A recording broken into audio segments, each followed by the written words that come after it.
Chester Elton, welcome to the conversation today. Hey, delighted to be with you, John. It is a pleasure to be with you. You're joining us from New Jersey. I'm south of Salt Lake City in Utah. And today we're going to be talking about creating and sustaining high performance work cultures. And this is a topic I love, something I think a lot about. I do a lot of research in this space and write a lot in this space as well. So this is going to be a really fun conversation. And in the pre-interview, of course, as we're getting to chat and know each other a little bit more, we realize we have some connections here in Utah, and it's always fun. It's a small world, right? And it's always fun to make those connections. As we get started, I wanted to share Chester's bio with everybody. Chester Elton is among today's most influential voices in workplace trends. He's spent more than 2 decades helping clients build high-performance cultures. In his work, he provides solutions for leaders looking to enhance employee engagement, teamwork, and wellness. Now, I could go on, Chester, but anything else you would like to add by way of your background or personal context before we dive on in? Yeah, my co-author in the books we've written is Adrian Gostick, who lives in Park City, Utah, not too far from you. We have written 15 books together on culture and leadership, several New York Times and Wall Street Journal bestsellers, and we've sold about 1.6 million copies of our books in 30 languages. I say all that, John, because my mother's not here to brag on us, so I want to throw that in there. It has been a delight and a wonderful journey. You know, Adrian and I were talking that we've been doing this together for like 24 years now. I think one of the reasons our partnership has worked so well is I live in New Jersey and he lives in Utah. We're not on top of each other. I think distance does breed that kind of collegiality.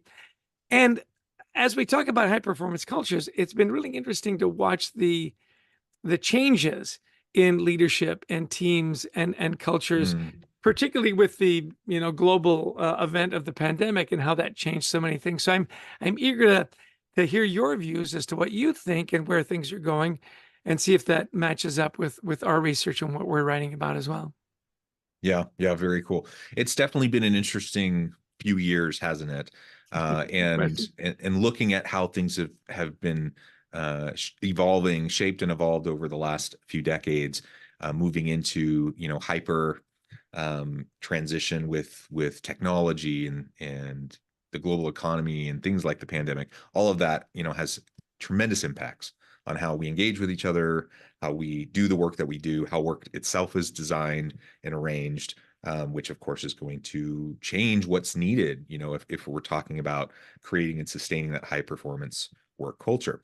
Let's start with something that I think has received a lot of attention in recent years because of the pandemic, and that is anxiety and the overall holistic wellness of workers.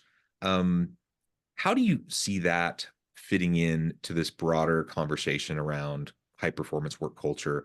On the one hand, I could see leaders thinking, oh, that's their issue. That's our people's issue. We'll try to be supportive, but that's something they need to take care of. I'm going to focus on just the workplace. Help us understand how those two connect and why we should be paying attention to this. Great question. Quite a long question, actually, John. Adrian and I have been writing about culture and leadership, as I mentioned, for over two decades now. It was Adrian's son, Anthony, that came to us and said, do you guys ever write about mental health?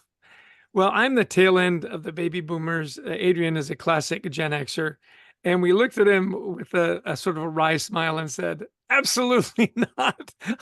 We don't talk about that kind of thing. Our generations are, turn that frown upside down, suck it up, rub some dirt on it. When I played sports as a kid, if somebody got knocked out, we all laughed. We gave them smelling salts and sent them back in. Not the best plan. That's just the way we did it, right? And he said, if you're talking about high performance cultures and highly productive cultures, and you're not talking about mental health, you need to rethink that. He says, because your generation never talks about it. My generation, it's how we start every conversation. When we say, how are you doing? What we mean is, how are you managing your anxiety, your mental health? And so it was a real wake-up call to us. We actually, Anthony is a co-author on the book. It was always been Gostick and Elton, and this one was Gostick and Elton and Gostick, right? So we took a look at it. And as we started to talk to a lot of CHROs in our network and leaders that we revere, absolutely, if it wasn't issue number one, it was 1A, and particularly exacerbated by the by the pandemic. So let me give you some numbers, and then we can talk about, what Yeah. leaders have been doing to manage that. Pre-pandemic, 18% of workers said that they had some kind of anxiety disorder. So call it 1 in 5. Post-pandemic, we're looking at that 2023, it jumped to 30%. Well, when you've got almost a third of your workforce that's suffering from an anxiety disorder. Now, everybody gets anxious. This means I'm so anxious I can't do my job, right? Yeah. So then we broke it down and said, that jumped to 42% in workers in their 20s and early 30s. So now you're looking at numbers that are gigantic, right? If you had 10% of your workforce that was out with COVID, that had major impact. Take a look at 42%, and you're like, well, we're paralyzed. Now, in great cultures, you find good people, you want to keep them. And we found that 50% of millennials and 75% of Gen Z had left a job due to mental health. So we said, okay, so wow, let's figure this out, right? So one of the questions we had was, why do you leave? And we found that 90% of workers, and this is everybody, not just millennials and Gen Zs, didn't feel safe talking about it. And so why do you think that is, John? Why do people, they'll tell you that, they've got the flu. They'll tell you they, broke their leg skiing. Why won't they talk to their managers about mental health? Why? There's still, yeah, I mean, there's still a stigma around it. And, if I'm wanting to move up in the company, if I'm wanting to be given more responsibilities, if I'm wanting to take on leadership roles, there's still a stigma around, can this person handle it, right? Yeah, absolutely. And that's where we really said, okay, if this is as pervasive as it is, and there's still this huge stigma, what do we do about it? And so as we looked and we talked to a lot of counselors, we talked to a lot of organizations that handle it very well, it came down to 3 things. That first and foremost, you had to normalize the conversation. If 42% of your workers had broken legs, you kind of go, whoa, what's going on? Take everybody's skateboard away from them. You would address it, right? So you've got to normalize it. Destigmatizing it is harder, right? And one of the ways that we found that was most effective was when leaders could share their stories and say, by the way, you're not alone in this, right? I've been anxious as well. If you get overloaded, if it just gets to the point where you haven't been sleeping, take a day, take 2 days, take a deep breath and come on back. That's what I do, right? And for a lot of leaders, that's hard because, particularly new leaders, they want to be the strong leader that's got all the answers. And, I can pull the 18-hour days for 3 weeks in a row and be like me, right? As soon as you can share a story or share a situation, and with the caveat, don't worry about it. It's not going to affect your bonus, your raise, your promotion, and so on. That goes a long way to destigmatizing it. And the third thing, so you've normalized it, hopefully you've destigmatized it, is this idea of empathy. So if you'd asked me 5 years ago, what do you think the emerging trait of leaders is going to be that's going to be the thing that they have to be able to do? Empathy would not have been in my top 20, right? Communicator, motivator, visionary, whatever. Now it's empathy. And there's a difference between sympathy and empathy, right? Like sympathy is, geez, I'm really sorry that happened to you. That must be hard. Can I take you to lunch? Empathy is where, again, you're sharing your story. And the message that's really important when you've got employees that are really suffering from anxiety, maybe there's some depression rolled into that, is that you're not alone. We're here to support you. That goes way up. When we looked at the studies that said when employees have a manager that will just listen, I don't always need the answer. Sometimes I just need somebody to listen, that they are less likely to take sick days. They are less likely to quit. This idea of the empathetic listening leader has become really, really important. And why? Because you've got this big chunk of your workforce that's right smack dab in the middle of this, and you've got to address it. Does that make sense to you, John? Is this resonating? Yeah, absolutely. And I wrote an article recently on the topic of what I call and others call toxic resilience. So, I'm a big believer in, work hard, be resilient, be gritty. Things are tough for everybody. Everyone has hard things in their lives. Work your way through it. And with the help of those around you, you can get past it, right? So resilience, that's important. That's an important skill and trait for people to develop. The problem is a lot of times when we talk about resilience, we talk about it really in a dehumanizing kind of way, like, just pull yourself up by your bootstraps, just build, I once had someone say, when someone was talking about depression and anxiety, this other person said to them callously, just go to Home Depot, buy some supplies, build a bridge and get over it. Like it's a bit of a resilience mindset, right? And there's nothing wrong with resilience. I want people to learn to be resilient. I want my kids to learn to be resilient. But there's a point where you get to toxic resilience, where there's this expectation that if you're suffering, if you're dealing with depression, anxiety, any other sort of mental health challenge, that it's a you issue. It's not something else. It's not something that I, as a leader, should even be worried about or brought into. And that's the problem, right? If you have that kind of a culture, then you have not only the people don't feel safe to speak up, you have the huge stigma around it, and it probably will negatively impact people if they share about what they're feeling or what the stressors and anxieties that they're dealing with. I've known plenty of leaders where it's a reason why people don't like to say it. It's because I've known plenty of leaders who still today act like it's this big red flag, like, oh, mental note, never choose that person for a leadership role because they, deal with anxiety. And the reality is we all do. Like, we all have, not all of us have clinical depression or clinical levels of anxiety, but we all have stuff and we all have challenges and we all go through different periods and episodes in our lives, some more challenging than others. And the reality is we're all going to be dealing with this stuff at one point or another. And so, to your point, focusing on helping people understand how they can be more resilient, great. But we need to learn how to have more compassion, more empathy, and ultimately lead with that empathy and do it in a way where we can do it sustainably so we don't burn out because we're constantly taking the weight of everyone around us onto our shoulders, right? And that's a hard balance. In the past, Yeah. it wasn't even our issue. We're not going to worry about it. Now it's like you got to be the leader for everyone. You're almost like a therapist, and there's got to be balance there. Yes. And very well said, by the way.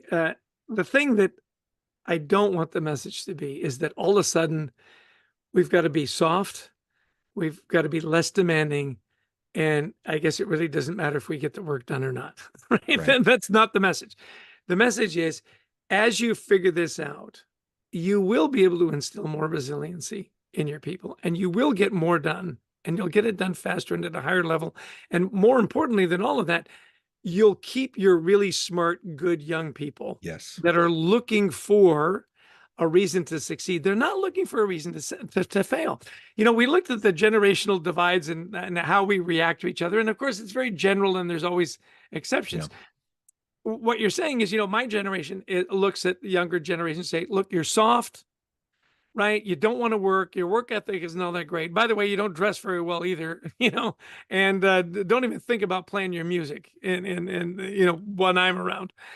The fact is that this generation is incredibly talented, right? They've lived in a digital world. I didn't grow up in a digital world, right? And I think with that brings all kinds of opportunity and different issues. Yeah. I'll relate to a really interesting experience I had just recently.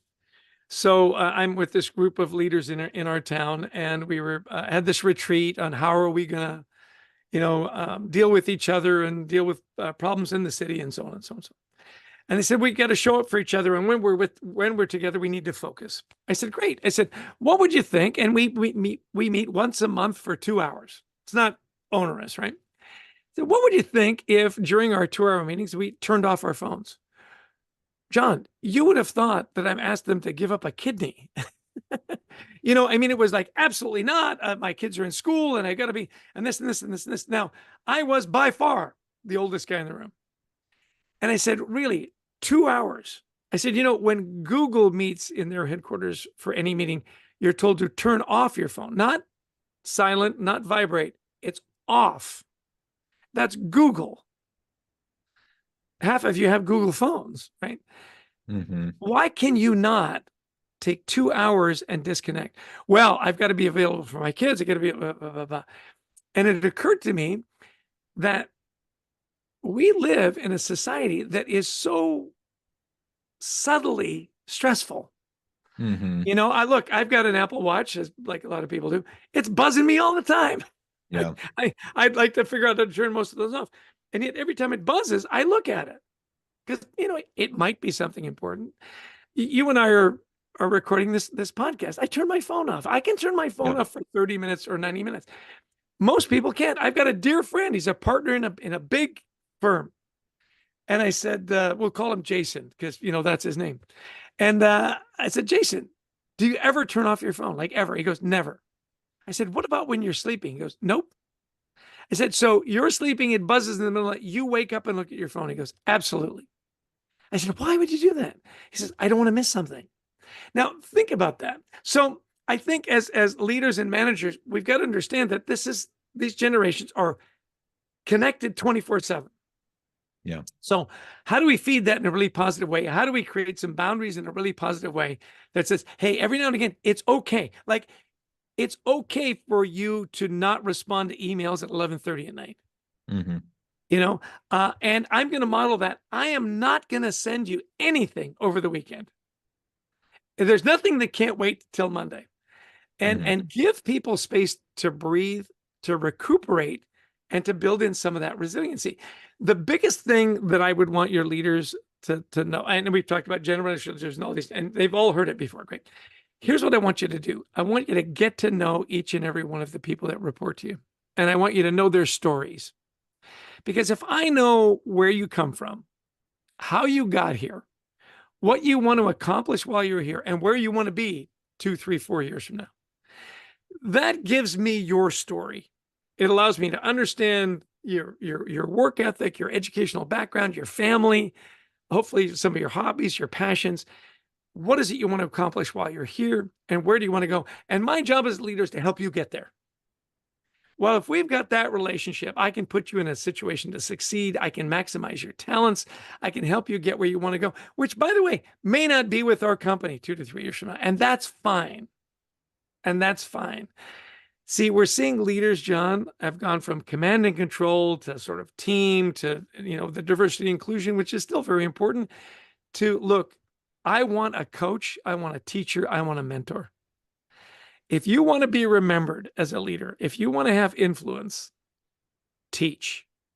You think about the people that impacted your lives over and above your family. They were your coaches, your teachers, your mentors.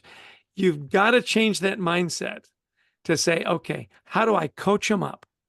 Because, the best coaches we ever had, the best teachers we ever had, were they demanding? Absolutely. They pushed us, right? Did we believe that they cared about us? Absolutely. Did we believe that they would cheer for us and root us on and help us get there? You bet. You've got that relationship with your people and you've got that relationship with your leader. Really good things happen really fast. And for those of you that played sports, and I know sports analogies are overused, the reason is because they work, right? Yep. Is when you were hurt, you told your coach.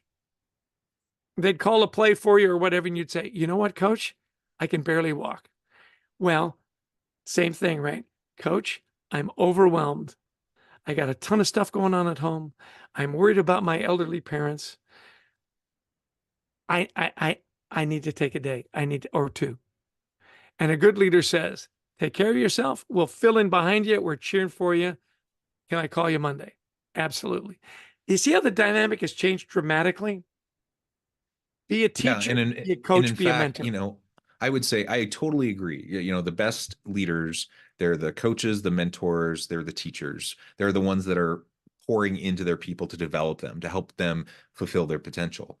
And, I think the greatest leaders have always had those characteristics, but especially today, that's really what younger generations, younger millennials and Gen Z workers, what they really expect and desire. And in part, that's why sometimes they get a bad rap for being entitled and lazy, because, they really kind of expect and demand like this constant feedback and mentoring and coaching. Whereas previous generations, maybe not so much. I mean, I'm younger than you are. I'm kind of right on the cusp of between Gen X and millennial. I'm the Zennial group.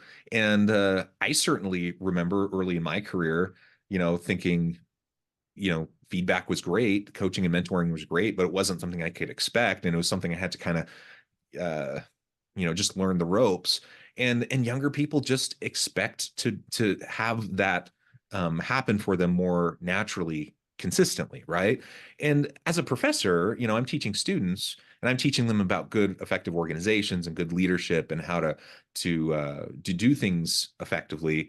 And I mean, that's what I'm teaching them. I'm like, yeah, to be a good leader, you're going to have to coach and mentor. So in part, they're coming out of school with this heightened expectation of thinking, yeah, that this is what we should do, and they're holding us to it, right? And so sometimes we don't like that, and we want them, we older generations like myself will say, well, I had to just grind. I just had to get through it. I had to pay my dues. You should too. And they're saying, nah, never. I'm not interested in that. I'm just going to go to a different company.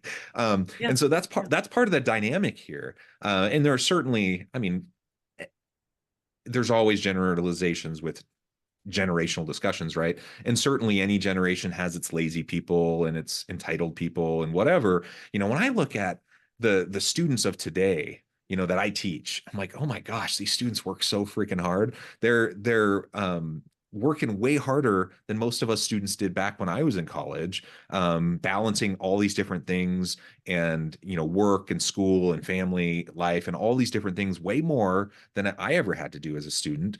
And I think about that. I'm like, they're not lazy. They might have different priorities. They might have different expectations, but I don't see it as lazy, And so I think part of it is just reframing the conversation that we have around what it means to be a good leader and how to empower our people and how we can do that effectively. And ultimately, whether we like it or not, it's the reality that younger workers expect it. And so if we want them to work for us, we're going to have to figure it out. Yeah. And that's your point. So good leaders figure it out. Good coaches figure it out. This is the talent that's available. These are the issues. Let's figure it out. The other thing that I want to leave with your listeners is, if you truly want to be measured as a great leader, you've got to figure out how you create other great leaders. Yeah. And what does your leadership tree look like? We talk about it, the coaching tree. If you wanted to be a great coach, you'd become an assistant coach for some. I've got leaders that I know that one of my favorites is Scott O'Neill. He was really an icon in sports management. And it was just well known that if you wanted to have a great career in sports, you wanted to go work for Scott O'Neill at some point, because he pulled together brilliant teams very quickly. He's a student of leadership. And does he lead differently now than he did 10 years ago? Absolutely he did, or he does, right? And the point is this: great leaders adjust. They adjust. Did you have to lead differently during the pandemic? Yeah. You couldn't say, hey, this is the way I lead. I've always led this way. And if you don't like it, you don't have to work for me. Great. They found themselves very lonely very quickly, right? So figure it out. Get into that talent pool and understand that the generations that are constantly connected, they have no downtime. There is no downtime. I have a friend who's very, very creative. And he said, it's a shame.